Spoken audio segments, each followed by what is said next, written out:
What's going on, my good people? It's your boy Cornelius Jones, 10 Mina Investing, and Lim Wee Kian, CEO of DBS Digital Exchange, one of the largest financial institutions in Asia, had this to say, given their partnership with Ripple and Franklin Templeton. Digital asset investors need solutions that can meet the unique demands of a borderless 24/7 asset class. This partnership demonstrates how tokenized securities can play that role while injecting greater efficiency and liquidity in global financial markets. This initiative strengthens our leadership position and represents a new front in DBS' mission to provide our clients with trusted, institutional-grade solutions to build their digital asset portfolios. And then Roger Baston, head of digital assets at Franklin Templeton, his quote about the partnership. He says, "We believe that blockchain and tokenization unlock powerful new use cases that have the potential to reshape the global financial ecosystem. Leveraging Franklin Templeton's expertise in blockchain technologies and digital assets, we are excited to partner with DBS and Ripple to introduce cutting-edge trading and lending solutions for investors. This collaboration represents a meaningful advancement in the utility of tokenized securities and a significant step forward in the growth of Asia's digital asset ecosystem." And then finally, we have Nigel Kaku, however you pronounce that, Vice President and Global Head of Trading and Markets over at Ripple. And his comments are, 2025 has been marked by a series of industry firsts when it comes to traditional financial institutions moving on chain. And the link up between Ripple, DBS, and Franklin Templeton to enable repo trades for a tokenized money market fund with a regulated, stable, and liquid mode of exchange, such as RLUSD, is truly a game changer. Investors can also seamlessly rebalance their portfolios between a stablecoin and a yield-generating money market fund. A press release out in Asia had this to say about the partnership. Shout out to Smoke for this post. Building interoperability with the XRP ledger, Franklin Templeton will expand SG Benji's reach by issuing it on the XRP ledger, chosen for its low fees, efficiency, and ability to handle high volume transactions. Check this out concerning a milestone in Asia's digital asset journey. With 87% of institutional investors signaling digital asset allocations in 2025, the DBS Franklin Templeton Ripple Alliance sets the pace for the next wave of tokenization in Asia. 87% of institutional investors expected to jump on board here in 2025, most likely by the end of the year. This is big, people. The volume is coming. Everything is coming, and it's going to be worth the wait to be around when these things come to pass. It's changing the game, people. This partnership between Ripple, DBS, and Franklin Templeton suggests where we are headed, and we understand that. Tokenized securities, tokenized money market funds, tokenized derivatives. This value is all headed on chain. Speaking of value headed on chain, this legacy system dealing with the ETFs, right? NASDAQ just got XRP added into one of their US crypto indexes. XRP is added to their stockpile. That was approved by the SEC. And then we have all the ETF filings and the updated dates that they're expected to be approved. Appreciate you, John Squaw. Grayscale, October 18th, 21 shares, October 19th.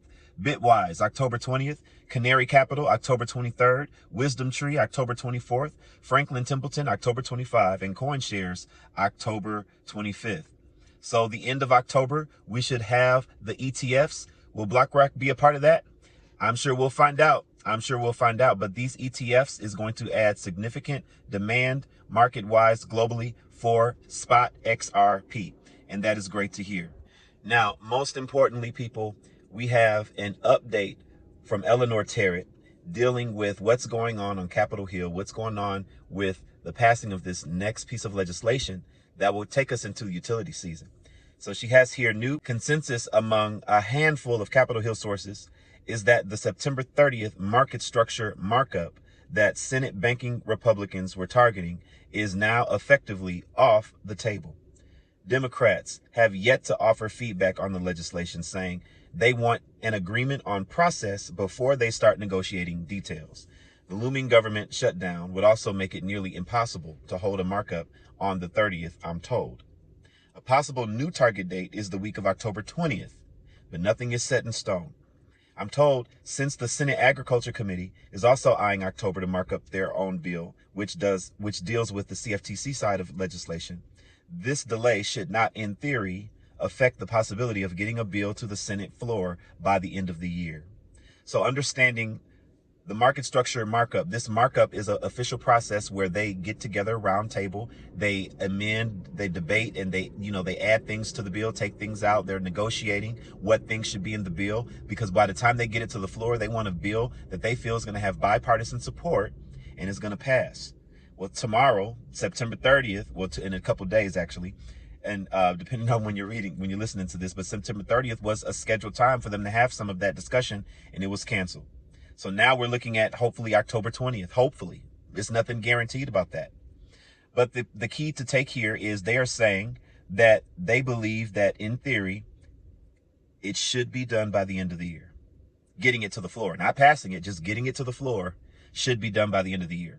Once it gets to the floor, hopefully by then we have a 2 to 3 week window where it actually passes and then goes over to the House. Not President Trump, the House. It has to go to the House. This is a new bill, people. Okay. Remember, they are now working on the the Responsible Financial Innovation Act. That's the new market structure bill they're working on. They're not going to pass the Clarity Act.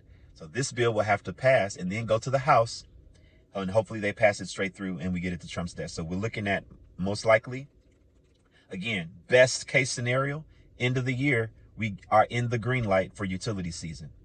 Worst case scenario, we go into 2026 first quarter, by the end of the first quarter, hopefully March. And so utility season is hinged upon world events, the legislation. How many, I've been saying it for so long, the 6 world events that are going to cause XRP to move. Remember, let's review. What are they? Most of them, they're coming to pass, right? First was the AMMs, which already have happened. Then the next one was the change in power in the SEC. That has happened. We had the official end of the lawsuit. Finally, that has happened.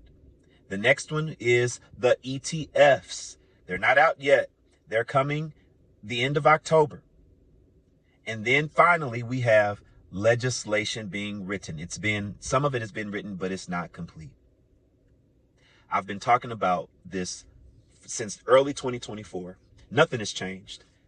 The expectations are still the same. When all of these events happen, now when they happen, I can't promise when they're going to happen, but I know that when they are completed, this will rocket XRP.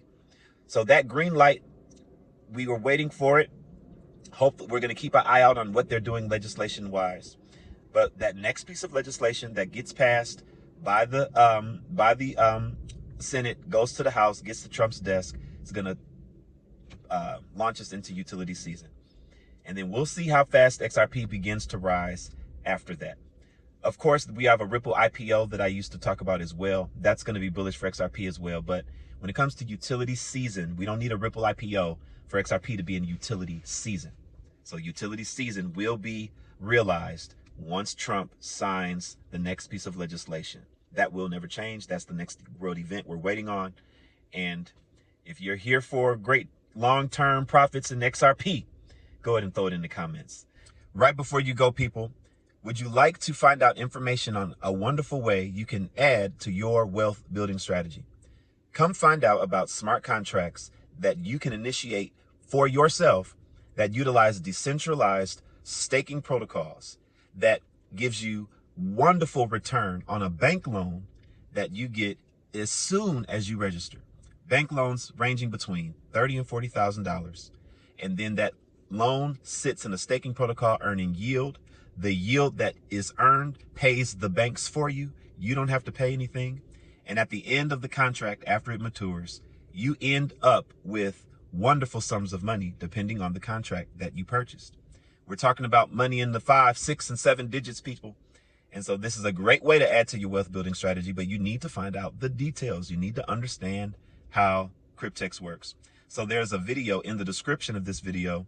Go ahead, check out the link. Everything you need to understand is explained in the video. It's a wonderful opportunity that you just don't want to miss out on.